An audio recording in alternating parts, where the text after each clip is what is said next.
going to make up a quick jug of plant milk or almond milk, and I just wanted to show you how it's not an exact science. It doesn't have to be perfect. So basically I've got just under a cup of whole almonds. I don't skin them.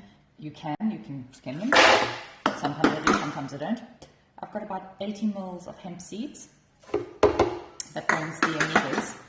I've got some maple syrup. Again, I don't even know how much it is. It's not really that important. It depends on the sweetness. Typically I use fresh dates, but I don't have any this morning. And because I'm trying to make a litre of milk, I'm allowing space in my bottle of filtered water for that. So I'm going to pour that in there.